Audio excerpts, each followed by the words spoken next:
meus amigos e minhas amigas do nosso canal Escola Teológica Católica. Vamos rezar, pedir ao Divino Espírito Santo que nos ilumine nesta noite, em nome do Pai, do Filho e do Espírito Santo. Amém. Vinde, Espírito Santo, enchei os corações dos vossos fiéis, acendei neles o fogo do vosso amor. Enviai, Senhor, o teu Santo Espírito, e tudo será criado, e renovareis a face da terra. Oremos. Ó Deus, que instruíste os corações dos vossos fiéis, com a luz do Espírito Santo, fazei que apreciemos retamente todas as coisas, segundo o mesmo Espírito, e gozemos sempre da sua consolação. Por Cristo Senhor nosso. Amém. Que a Virgem Santíssima, Mãe da Igreja e nossa Mãe, interceda por nós. Ave Maria, cheia de graça, o Senhor é convosco. Bendita sois vós entre as mulheres, e bendito é o fruto do vosso ventre, Jesus. Santa Maria, Mãe de Deus, rogai por nós, pecadores, agora e na hora de nossa morte. Amém. Glória ao Pai, ao Filho e ao Espírito Santo, como era no princípio, agora e sempre. Amém. Ó meu Jesus, perdoai-nos, livrai-nos do fogo do inferno, levai as almas todas para o céu, e socorrei principalmente as que mais precisarem da vossa misericórdia. Jesus, manso e humilde de coração, fazei o nosso coração semelhante ao vosso. Em nome do Pai, do Filho e do Espírito Santo. Amém. Muito boa noite, espero que todos estejam bem, na paz de nosso Senhor Jesus Cristo. Vamos gravar o nosso vídeo de hoje. Mas antes, eu peço a vocês, que se você ainda não se inscreveu, se inscreva, compartilhe os nossos vídeos, passe para outras pessoas, nas redes sociais, que você puder, coloque para outras pessoas para que também se inscrevam, para nos ajudar. Quanto mais pessoas se inscreverem, mais o canal cresce e mais vídeos a gente vai poder fazer, de doutrina católica. É um canal, de teologia 100% católica, ok? E estamos oferecendo aí um curso bíblico, tá? De graça, inclusive um curso de Antigo Testamento, que não é fácil, Estudar o Antigo Testamento não é fácil, porque é uma doutrina, gente, uma cultura totalmente diferente da nossa. O Antigo Testamento ele foi escrito para os judeus, e para preparar. O que é o Antigo Testamento? Deus prepara o povo para a chegada do Messias, ou seja, de nosso Senhor Jesus Cristo. Tá? Então o Antigo prepara a chegada de Jesus, se cumpre com a chegada do Messias, ok? Então, gente, não é fácil, é uma moral totalmente diferente da nossa, uma cultura diferente da nossa, tá? Então a gente não pode interpretar o Antigo Testamento como a gente interpreta o Novo. Esse é um grande erro, das outras religiões, que a igreja, graças a Deus, a Igreja Católica não faz isso. Interpretar o Antigo Testamento com a nossa cabeça de hoje, Tem gente que pega o Antigo Testamento e faz uma doutrina. Não pode, gente. Tem muita coisa aqui do Antigo Testamento que já não vale mais pra gente. Era para os judeus, era daquela época. Tá? Então, gente, muito cuidado na hora da gente ler o Antigo Testamento. Tá? É muito difícil, muito complicado. Se você ler sozinho, você vai errar.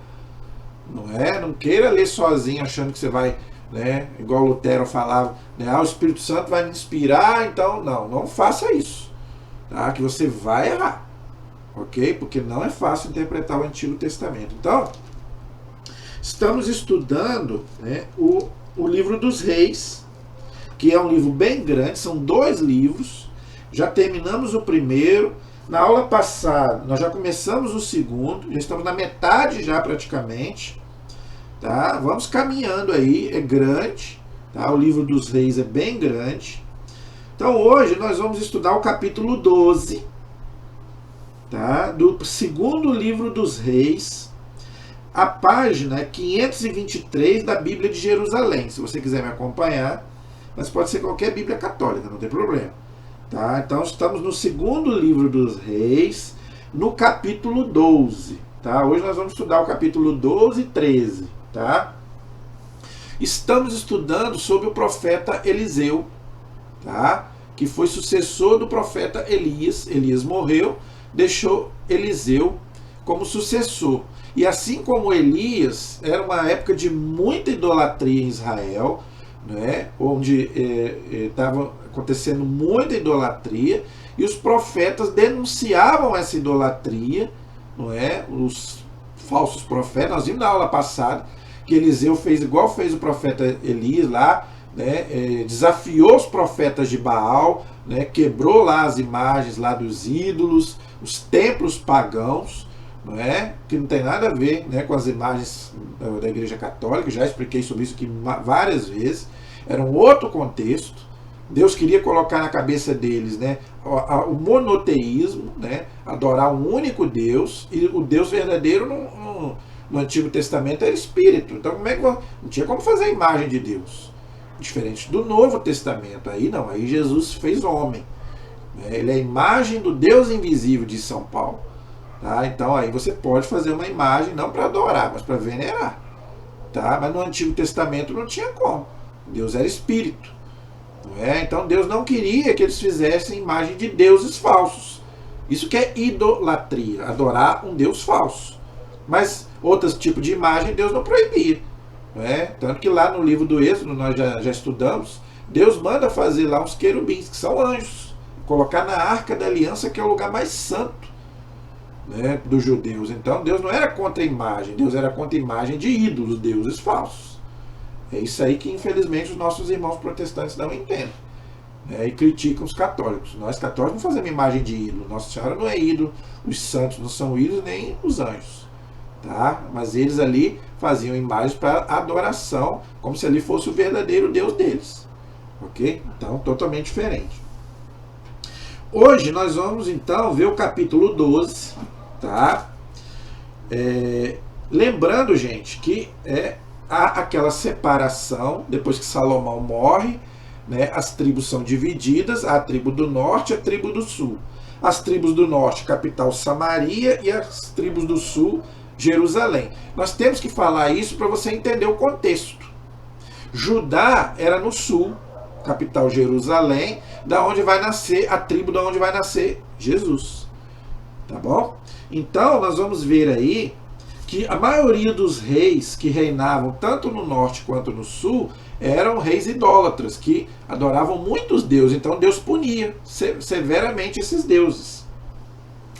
Então tinha um rei chamado Joás em Judá, ok?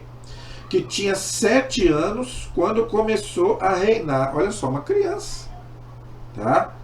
No 7º ano de Jeú, que nós vimos na aula passada, foi um rei temente a Deus, Joás tornou-se rei e reinou 40 anos em Jerusalém. Sua mãe chamava-se Sebias e era de Bertsabeia. Joás fez o que é agradável aos olhos do Senhor. Então, ele não era mau, ele era um bom rei. Durante toda a sua vida, pois o sacerdote Joiada o havia educado. O sacerdote era da tribo de Levi, tá? Era da tribo dos sacerdotes. Então, o sacerdote educou ele, né, para que adorasse um único Deus. Então, ele não era idólatra, ele adorava o Deus verdadeiro, ok? Contudo, os lugares altos não desapareceram e o povo continuava a oferecer sacrifícios e incensos sobre os lugares altos. Era idolatria. Então o povo, mesmo o rei, né, sendo monoteísta, o rei não sendo idólatra, o povo começou a cometer idolatria. Queimar incenso, né, aos deuses pagãos. Ok? Que não tem nada a ver também com o nosso incenso. Nas nossas celebrações litúrgicas, né, a igreja, né, usa o incenso, está lá no livro do Apocalipse. Ali são as nossas orações que sobem até Deus. Aqui não, aqui era um contexto todo, né, eles queimavam incenso aos deuses pagãos para adorar, não é, lá, para cometer idolatria. Não tem nada a ver com o nosso incenso, tá? Veja, o incenso é na igreja, para a liturgia. Tá? Não se deve usar incenso em casa, ok? E essas religiões esotéricas também usam incenso, tem nada a ver com o incenso da Igreja Católica, tá? Só pode ser usado o incenso na liturgia, tá? Como eu falei, as nossas orações, né, que são apresentadas a Deus, e aquela fumaça que sobe do incenso é as nossas orações que sobem a Deus, ok? Então é na igreja, em casa a igreja não quer, né, não é litúrgico a gente usar o incenso em casa como fazem essas religiões esotéricas aí. Então o católico não deve usar incenso em casa, ok? É para a liturgia, para a igreja. Joás disse aos sacerdotes: todo o dinheiro das oferendas sagradas que for trazido ao templo do Senhor, ou seja, ao templo de Jerusalém, que Salomão tinha feito, o dinheiro das taxas pessoais e todo o dinheiro oferecido espontaneamente ao templo, recebam os sacerdotes, cada qual da mão dos seus conhecidos, e o empreguem no templo para fazer as restaurações necessárias. Então, gente, veja que desde o Antigo Testamento, né, os judeus usavam dinheiro, né? Tinha o dízimo, tinha as ofertas, que era usada para o templo, para a manutenção do templo. Então eu vou ler e depois nós vamos comentar, tá? Ora, no 23º ano do rei Joás, os sacerdotes não tinham ainda restaurado o templo. Então Joás chamou o sacerdote, né, e os outros sacerdotes e disse-lhes: por que não restaurais o templo? Doravante não recebereis mais o dinheiro dos vossos conhecidos, mas o dareis para os reparos do templo. Os sacerdotes concordaram em não mais receberem dinheiro do povo e em não serem mais os encarregados da restauração do templo, porque eles estavam usando mal aquele dinheiro, tá? Então, o problema não é o dízimo, o problema não é a oferta, o problema é que como era usado esse dinheiro, não é? Então, nós vamos falar sobre isso daqui a pouco. Vamos continuar lendo aí. Então o sacerdote tomou um cofre, fez um buraco na tampa e colocou ao lado do altar, à direita de quem entrava no templo do Senhor, e os sacerdotes que guardavam os umbrais nele depositavam todo o dinheiro oferecido ao templo do Senhor. Quando viam que havia muito dinheiro no cofre, subiam o secretário real e o sumo sacerdote, recolhiam e contavam o dinheiro que se achava no templo do Senhor. O sumo sacerdote, gente, é aquele que oferecia a Deus um sacrifício em nome do povo, que para nós hoje é os nossos padres, não é? Que oferecem o sacrifício de Cristo na Santa Missa, ok? Uma vez oferecido o dinheiro, era entregue aos empreiteiros contratados para as obras do templo do Senhor, e estes o empregavam pagando os carpinteiros e os construtores que trabalhavam no templo do Senhor, que para nós hoje é a igreja, não é? Os pedreiros e escultores, e na compra de madeira e pedras destinadas à restauração do templo do Senhor, em suma, para todas as despesas da restauração do templo. Mas não se faziam no templo de Senhor taças de prata, cutelos, bacias para aspersão, trombetas, nem objeto algum de ouro ou de prata. Com o dinheiro que era oferecido, este era entregue aos empreiteiros que o empregavam na restauração do templo do Senhor, que estava precisando de restauração, não é? Então estava usando o dinheiro para a restauração do templo. Nem se pediam contas dos homens, aos quais era entregue o dinheiro para dá-lo aos operários, porque agiam com honestidade. Olha aí, tá vendo? Então, gente, o povo agia com honestidade, dava aquele dinheiro honesto para a reconstrução do templo. O dinheiro oferecido pela expiação de um delito ou de um pecado, não era destinado ao templo do Senhor, mas ficava para os sacerdotes. Está vendo? Então Azael, rei de Arã, partiu para combater e tomou Gate, e depois resolveu subir para atacar Jerusalém. Joás, rei de Judá, tomou todos os objetos que haviam consagrado os reis de Judá, seus pais, Josafá, Jorão e Ocosias, e também os que ele próprio havia consagrado, bem como todo o ouro que se encontrava nos tesouros do templo do Senhor e do palácio real, e enviou tudo a Azael, rei de Arã, a qual se retirou de Jerusalém. Então, ele deu aquele ouro para que o rei não atacasse Jerusalém, ok? E aí depois fala, né, o resto da história de Joás e os seus feitos estão escritos no livro dos reis de Judá, tá? Seus oficiais, né, fizeram uma conspiração, mataram Joás na descida da cidade. Josacar, filho, né, difícil falar, tá? O feriu e ele morreu. Foi sepultado com seus pais na cidade de Davi, e Amazias reinou em seu lugar. Então, gente, eu estava esperando só terminar aqui para poder a gente comentar sobre esse versículo, esse capítulo 12. Veja, tanto o Antigo Testamento, não é? O Novo, né, já não fala tanto, ok? Mas o Antigo Testamento, ele fala do dízimo e ele fala da oferta, ok? O Novo Testamento não fala em dízimo.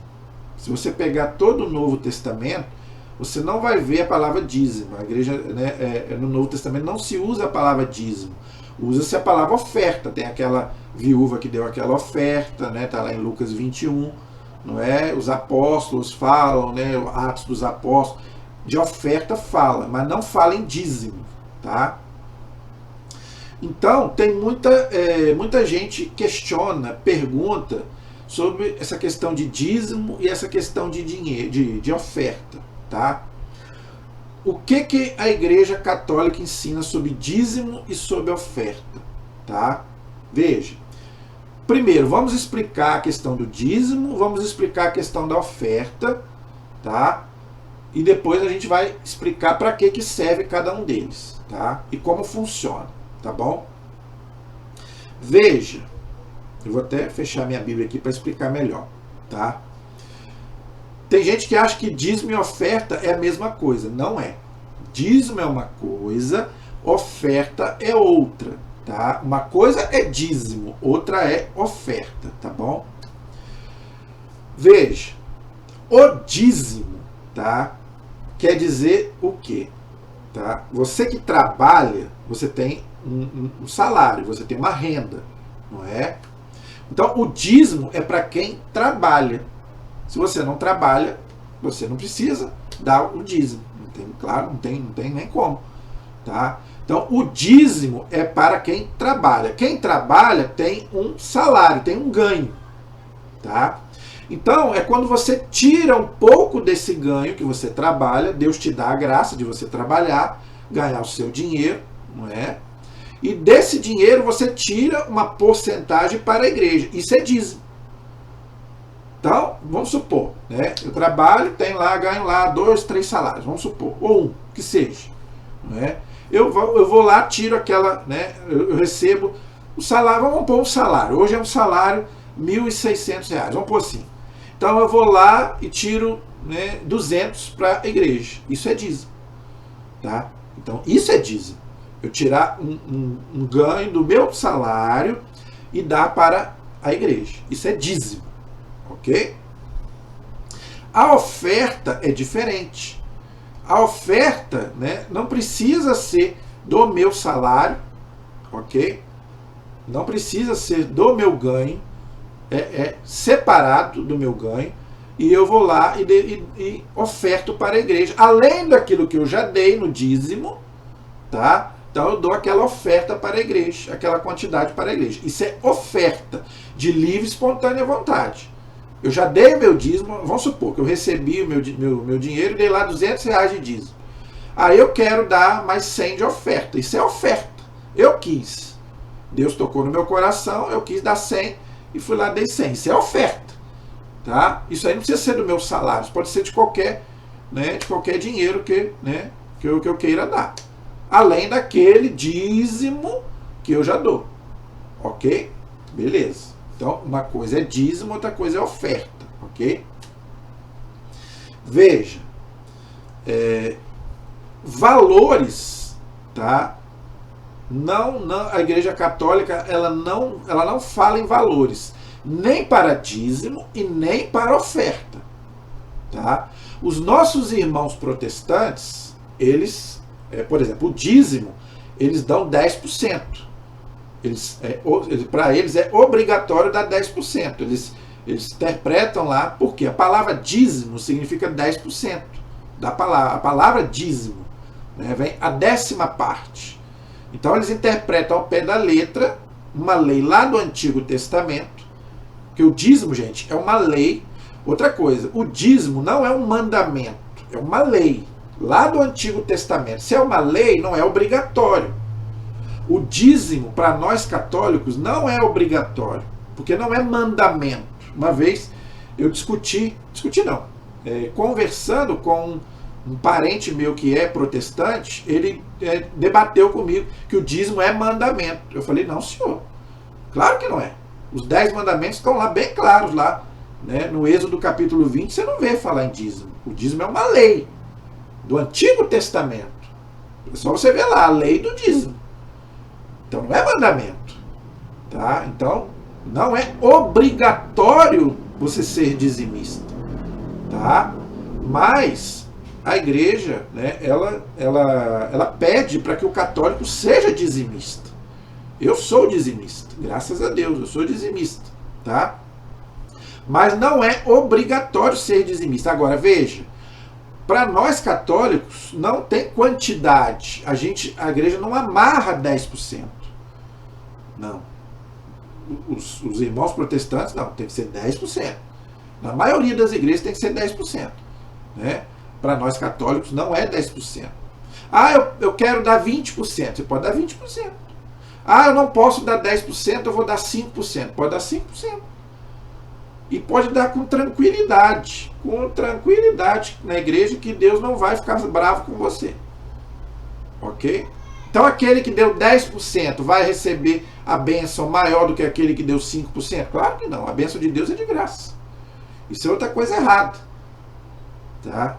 Deus não vai te abençoar mais ou menos. No Antigo Testamento, quem dava o dízimo, Deus era um sinal de bênção. Sim, está lá em Malaquias 3,10. Tá? Mas por quê, gente? A gente tem que entender que o Antigo Testamento, eles não tinham ainda a mentalidade de uma outra vida, da vida eterna. Então você tinha que a bênção de Deus era só para essa vida. Essa é a mentalidade do Antigo Testamento. Então você tinha que dar o dízimo para você receber a bênção aqui em vida. Porque eles não acreditavam ainda numa vida eterna, tá? Depois da morte. Nós não. Nós acreditamos numa vida eterna. E Deus não está preso a dinheiro. Né? Nem todo mundo pode dar o dízimo. Então quem dá, não é, a mais vai ser mais abençoado que aquele que dá a menos? Claro que não.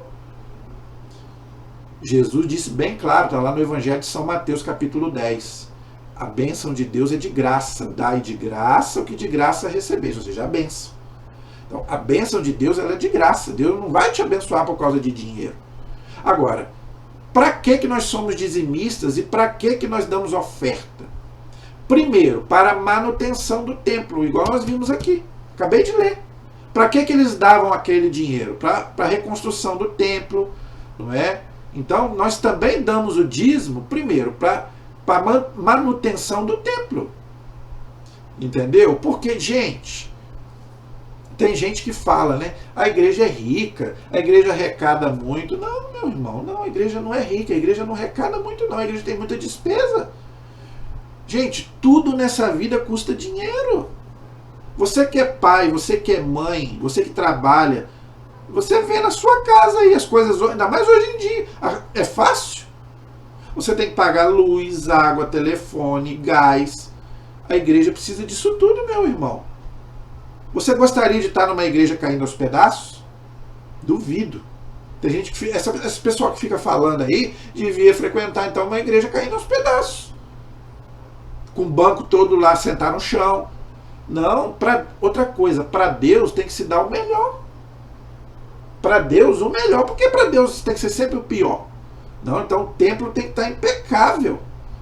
Por isso que as nossas igrejas são belíssimas, são lindas. E na Idade Média, então, né, quanto maior a igreja, por quê? Porque é para Deus. Então, primeira coisa, para a manutenção do templo, a igreja precisa de luz, água, telefone, não é? Tudo isso, não é? O templo tem que ser o melhor possível para Deus, para prestar culto a Deus. Deus gosta do belo, Deus não gosta do feio. Isso tudo gasta dinheiro. Segundo, para que o dízimo e para que a oferta? Para a manutenção também do sacerdote, do padre. Tá? O padre, gente, tem um texto no Novo Testamento que diz: todo operário é digno do seu salário. O padre ele não trabalha, ele trabalha só para a igreja. Ele deixa de constituir uma família. Então quem tem que dar a manutenção do padre? Somos nós. O padre tem que comer, o padre tem que beber, o padre tem que ter um carro, como eu já falei. O padre vai viajar de ônibus, a pé? Ele tem que ter um carro. Claro que não precisa ser um carro de luxo, mas ele tem que ter um carro. E não gasta, não. Terceiro, as obras sociais. Ninguém vive de vento. Toda obra que a igreja faz, e a igreja é uma das instituições que mais fazem caridade no mundo, precisa de verba. As pastorais, né, toda a obra de caridade que a igreja faz é custeado pelo dízimo e pela oferta. Entendeu? Então, gente, tudo na igreja tudo tem que ser cobrado. A igreja não cobra, por exemplo, está no Código de Direito Canônico da igreja, que é o Estatuto da igreja, tá? Que a igreja tem que cobrar, não é? Veja, por exemplo, os sacramentos. Você vai fazer a primeira comunhão, você vai fazer o crisma, você recebe o quê? Você recebe camisa, você recebe vela, você recebe certificado, e tudo na vida, gente, custa dinheiro. E a igreja não tem como bancar tudo sozinha, então a gente também tem que ajudar.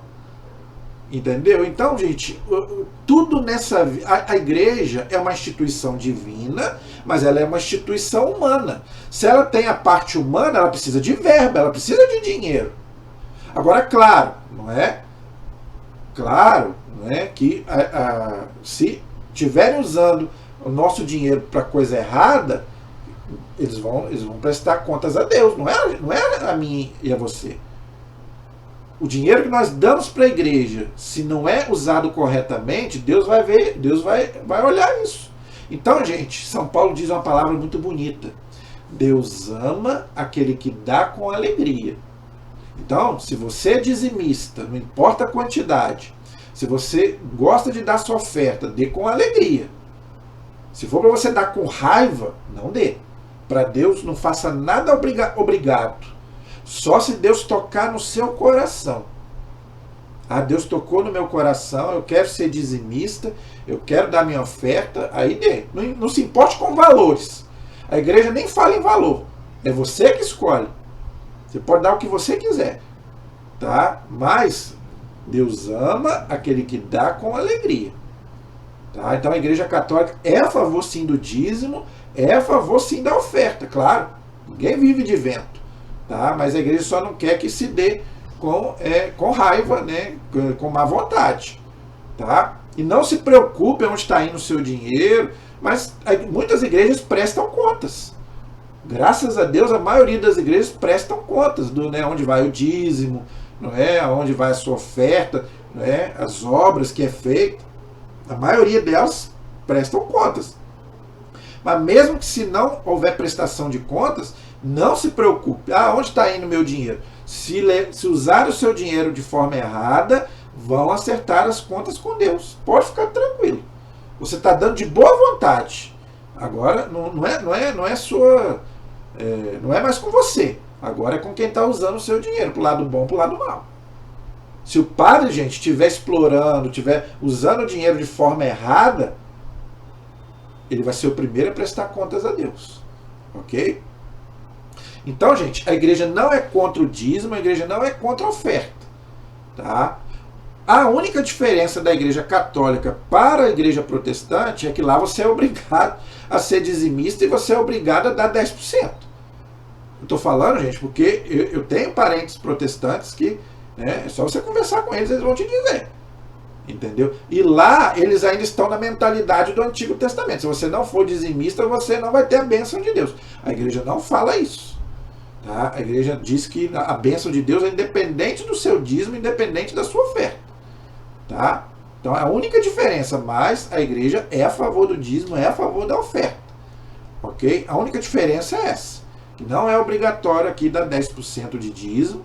Tá? E aqui não tem essa conotação, não é, de que você vai ser abençoado pelo dízimo que você vai dar. Não. A igreja não prega isso. Ok? Então, cuidado. Tá? Cuidado também para você não ser explorado na fé. Ok? Então, é bom também você ter cuidado também, né, com essas pessoas que ficam explorando a sua fé. Às vezes você não tem, né, nem o que comer em casa, né, e você fica dando dinheiro para a igreja. Deus não quer isso. Né? Então, primeiro, se você é casado, você, né, primeiro a sua casa, né, a sua despesa da sua casa, né, aí sim, aí você vê o que você pode doar para a igreja. Porque às vezes tem gente que não tem o que comer, gente. Tem gente que vive numa... Estou falando porque a gente já conversou isso comigo. Uma vez eu sentei do lado de uma pessoa que falou isso comigo. Que não tinha, às vezes, o que comer em casa, mas tinha que dar dinheiro lá para a igreja. Então, gente, pelo amor de Deus, Jesus não quer isso. Então, primeiro cuida da sua casa. Primeiro você. Depois, você dá para a igreja.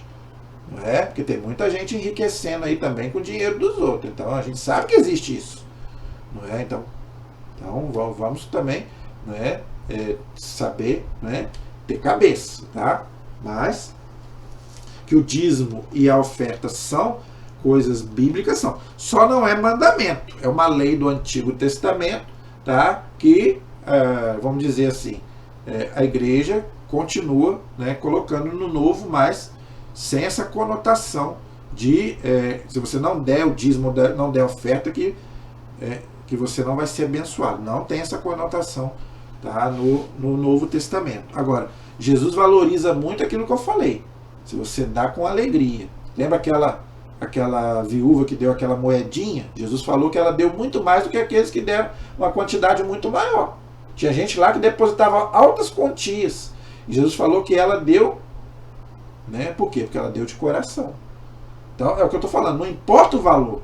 Você pode dar 10 reais. Não importa se o outro está dando 1.000. Mas se você der 10 reais com gosto, é melhor do que você estar dando 1.000 com raiva.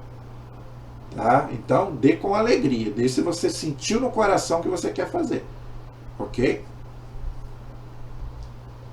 Então, é isso que eu tinha que falar sobre o dízimo e sobre a oferta. Ok? E agora nós vamos para o final da vida do profeta Eliseu. Tá aí no capítulo 13. Tá? No reinado de... no 20º... Eu vou passar essas partes, gente, porque isso aí, ficar lendo isso aí, tá? Joacás fez o mal aos olhos do Senhor e imitou o pecado ao qual Jeroboão arrastou Israel e não se afastou dele, ou seja, o pecado de idolatria, tá vendo? Então, a ira do Senhor, isso eu já expliquei várias vezes, essa ira de Deus é a justiça de Deus. Deus não tem ira. Tá? Mas como o autor sagrado não tinha essa mentalidade, então ele colocava como ira, mas não é ira. Ira é um pecado capital. Não é um dos 7 pecados capitais. Né? Então, isso é o chamado antropomorfismo. É você falar de Deus como se ele fosse um homem. Mas Deus não é homem. Né? Então Deus não tem ira. Mas essa ira a gente interpreta como a justiça de Deus. Quando o homem peca, Deus tem que corrigir o homem. Tá? Então, a ira do Senhor se inflamou contra Israel, e ele o entregou a Azael, rei de Arã, e Ben-Hadad, filho de Azael, por todo aquele período. Mas Joacás procurou aplacar o Senhor, e o Senhor o atendeu, porque viu a tirania com que o rei de Arã oprimia Israel. Tá vendo, gente? Quando a pessoa se arrepende, Deus perdoa. Então você pode cometer qualquer pecado, se você se arrepender de coração, Deus te perdoa. Tá? Então a ira de Deus, a justiça de Deus, não é maior do que a misericórdia de Deus. Claro que não, se você tiver arrependido. Então, gente, é o que eu venho falando. Se você cometer um pecado grave, se arrependa. Mesmo que você não tenha tempo de confessar, mas já se arrependa, porque Deus já te perdoa, mas de coração. Agora, não abuse também da misericórdia de Deus, né? Então eu vou pecar, porque depois eu vou orar e Deus vai me perdoar. Não é assim, não. Tem que ser de coração. Ok? Então, o rei estava oprimindo Israel. O Senhor deu a Israel um libertador. E eles se libertaram do poder de Arã, e os israelitas puderam de novo morar em suas tendas como antes. Por isso a festa das tendas, que os judeus celebravam também todos os anos. Porque eles moraram muito tempo, né, em tendas, no deserto. Ok? Todavia, não se apartaram do pecado. Olha só, tá vendo? Deus fazendo por eles, e eles continuaram no pecado. Somos nós somos cabeça dura mesmo. Não se apartaram do pecado, a qual a casa de Jeroboão havia arrastado Israel, obstinando-se nele, e até mesmo o poste sagrado permaneceu de pé em Samaria, ou seja, idolatria, prestando culto lá aos deuses pagãos. Por isso que os judeus não gostavam dos samaritanos, porque eles eram idólatras, eram pagãos. Então os judeus não se davam com os samaritanos. Nós somos assim, gente. Nós somos assim, Deus faz por nós, nos perdoa, e a gente, hoje, a idolatria hoje é o quê? É o dinheiro, é a fama, é o poder, não é? Hoje, gente, Deus ocupa o último lugar na nossa vida. Tá? Deus hoje é trocado por tudo. Tudo hoje ocupa o lugar de Deus na nossa vida. Tá? Se der, eu vou na igreja. Se der, eu rezo. Se der, eu vou se der, eu leio a Bíblia. Não é?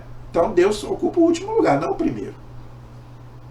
O Senhor só deixou como tropas a Joacás 50 cavaleiros, 10 carros e 10.000 soldados de infantaria. O rei de Arã os havia exterminado e reduzido a pó que se calca aos pés. Tá vendo? Por quê? Porque eles abandonaram Deus para praticar idolatria, adorar outros deuses. Né? Aí aqui diz que Joacás adormeceu com seu pai, foi sepultado na Samaria, e o seu filho Joás reinou em seu lugar. Tá? Quando Joacás tornou-se rei sobre Israel em Samaria, reinou 17 anos, fez o mal aos olhos do Senhor, e não se afastou do pecado a qual Jeroboão havia arrastado Israel, ou seja, também cometeu idolatria. Né? Ele fez guerras, não é? E depois adormeceu com seus pais e foi sepultado na Samaria. Depois vai vir a morte do profeta Eliseu. Gente, muito essa morte aqui do profeta Eliseu é muito interessante. Eu quero ler com vocês. Olha como que morre um homem de Deus, hein? Olha só como que é a morte de um profeta de Deus. Eliseu era um homem de Deus, um profeta. Olha como que ele morre. Olha as circunstâncias da morte dele. Quando Eliseu foi atingido pela doença, da qual ia morrer, Joás, rei de Israel, desceu para visitá-lo e chorou sobre o seu rosto, dizendo: meu pai, carro e cavalaria de Israel. Olha como que o respeito que ele tinha pelo profeta, tá vendo? Disse-lhe Eliseu: vai buscar um arco e flecha. E Joás foi buscar um arco e uma flecha. Eliseu disse ao rei de Israel: empunha o arco, e ele o empunhou. Eliseu pôs as mãos sobre as mãos do rei e disse: abre a janela do lado do oriente. E ele abriu. Então Eliseu disse: atira, e ele atirou. Eliseu disse: flecha da vitória para o Senhor, flecha de vitória contra Arã. Vencerás Arã até o extermínio. Então, era aquela guerra santa, gente, que eu já expliquei aqui várias vezes, né, entre, né, Deus e os pagãos, entre os deuses pagãos, ok? E Eliseu falando que ele vai vencer. Se ele permanecer firme né, em Deus, ele vai vencer a guerra, ok? A nossa guerra hoje é contra o pecado, é contra o demônio, eu já falei isso aqui várias vezes. Agora, interessante, o profeta também adoeceu, é o que eu venho falando, gente. Ele também ficou doente. Então, gente, não existe aquele que não sofra, não tem enfermidade, não é? Então, essa cultura hoje aí, não é? De que você, não vou ter nenhum sofrimento, isso não é bíblico, não. Até os profetas de Deus tinham enfermidades, não é? Não é porque é de Deus que não vai sofrer, não. Não tem isso, não. Depois disse Eliseu: toma as flechas, e Joás tomou-as. Eliseu disse ao rei de Israel: fere a terra, e ele deu 3 golpes e parou. Então o homem de Deus irritou-se contra ele e disse: era preciso dar 5 ou 6 golpes. Então terias derrotado Arã até o extermínio. Agora, porém, vencerás Arã apenas 3 vezes. Agora, olha o que diz o versículo 20 do capítulo 13, gente. Se você pudesse ler na sua Bíblia depois, seria bom. Segundo livro dos Reis, capítulo 13, versículo 20. Presta atenção. Vou ler bem devagar para você entender. Eliseu morreu e foi sepultado. Presta atenção. Bandos de moabitas, que eram pagãos, não eram judeus. Um bando de moabitas faziam incursões na terra todo ano. Furar a terra todo ano. Faziam incursões na terra todo ano. Aconteceu que, versículo 21 do capítulo 13 do segundo livro de Reis, leia na sua Bíblia. Aconteceu que, enquanto alguns homens estavam sepultando um morto, tá vendo? Eles estavam sepultando um morto, aconteceu que avistaram um desses bandos, jogaram o corpo dentro do túmulo de Eliseu. Não sei se você entendeu. Eles estavam sepultando um morto, só que vinha aquele bando de moabitas que eram pagãos, não é? Então eles ficaram com medo de fazer alguma coisa com eles.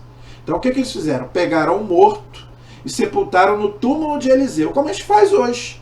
A gente não pega, né, alguém da nossa família, vai lá e sepulta no túmulo que já tem. Depois de 5 anos, né, a pessoa vai lá e, né, tira os ossos da pessoa para sepultar uma nova. Mais ou menos isso que foi feito. Mas olha o que aconteceu depois.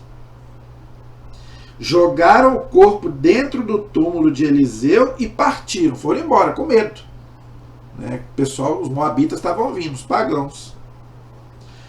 O corpo do morto, o corpo tocou nos ossos de Eliseu. O corpo tocou nos ossos de Eliseu, recobrou a vida e pôs-se de pé. Gente, se isso não estivesse na Bíblia, eu não acreditaria. Se fosse uma história que alguém me contasse, eu não acreditaria. Mas eu acredito que está na Bíblia. Leia aí. 2 Reis, capítulo 13, versículos 20 e 21. Ou seja, Eliseu morreu, foi sepultado, um homem tinha morrido, né, e sepultaram ele no túmulo de Eliseu. Quando, né, esse homem que estava sendo sepultado tocou nos ossos de Eliseu, ele ressuscitou, ficou de pé. Houve uma ressurreição, houve um milagre. Mas por quê? Porque ele tocou nos ossos de um santo, de Eliseu. Daí a igreja tirou também a questão, né, dos santos. Então o santo, ele pode fazer um milagre até depois de morto. Eliseu que fez um milagre depois de morto. Tá? Por quê? Porque ele é santo. Tá? Então por isso que a gente tem que ter cuidado com o nosso corpo, que é templo do Espírito Santo. Eu não posso viver de qualquer jeito. E o corpo do santo, por isso que a igreja venera o corpo dos santos. Tem as imagens, que é o que a gente vem falando, as relíquias. Não é? Por que a igreja guarda as relíquias dos santos? Por que muitos santos o corpo não se decompôs? Coloca aí na internet, você vai ver. É um milagre que a ciência não explica. Ninguém explica, gente, porque o certo é o corpo se decompor depois da morte, porque a alma já não está mais ali. Então é para virar um cadáver, é para se decompor. Quantos santos que o corpo está lá intacto? Ou parte do corpo ou o corpo inteiro? Tem santo que está o corpo inteiro, tem santo que é só a parte. O Papa Francisco canonizou agora, há pouco tempo, aquele menino, Carlos Acusti. Né? O corpo dele está intacto. Intacto. Está lá, perfeito. Então, olha aqui. Então, olha de onde a igreja tirou. É bíblico. Tá? Então, tá vendo? Então, gente, não vamos brincar com essas coisas. Eu não brinco com isso, não. Eu não. Então, o profeta Eliseu fez um milagre aqui depois de morto. Então, por isso que a igreja ensina, para canonizar um santo tem que ter 2 milagres. Claro que não é o santo que faz, é Deus, mas pela intercessão dele. Ou em vida, ou depois da morte. Então, para canonizar um santo, precisa de 2 milagres. 1 é beato e 2 é santo. Está aí na Bíblia. Só você ler. Só para a gente encerrar aí. Tá? O rei de Arã tinha organizado, tinha oprimido os israelitas por todo o tempo em que viveu Joacás. Mas o Senhor lhe fez mercê e compadeceu-se deles, ou seja, de Israel, que era o seu povo, né? Voltou-se para eles por causa da aliança que fez com Abraão, Isaque e Jacó. Tá vendo? Deus é fiel. A gente não é fiel a Deus, mas Deus é fiel a gente. Tá? E não os quis destruir e nem os rejeitou para longe de sua face até o presente. Tá vendo como é que Deus amava Israel? Azael, rei de Arã, morreu e seu filho Ben-Hadad reinou em seu lugar. Então Joás, filho de Joacás, retomou das mãos de Ben-Hadad as cidades que Azael tinha arrebatado de seu pai na guerra. Joás os venceu 3 vezes e reconquistou as cidades de Israel. Mesmo que o profeta Eliseu falou que ia acontecer, aconteceu. Tá vendo? Que ele ia vencer 3 vezes o rei lá, pagão, e acabou vencendo. Então, gente, lição para nós. Deus é fiel. Tá? A sua aliança. Ok? Então, se a gente for fiel a Deus, Deus permanece fiel. Mesmo quando a gente é infiel, Deus continua fiel. Tá? Amém? Esse povo, né, no Antigo Testamento, hoje somos nós, é a igreja. A igreja sucessora de Israel. Então, assim como Deus ama Israel, Deus ama a sua igreja. Tanto que fala que Jesus se entregou pela igreja, e a igreja somos nós. Nós somos, né, pelo batismo, nós somos incorporados à igreja, gente. Então, esse mesmo amor que Deus tinha por Israel no Antigo Testamento, Deus tem pela igreja, que somos nós. Ok? A nossa proteção está no nome do Senhor, que fez o céu e fez a terra.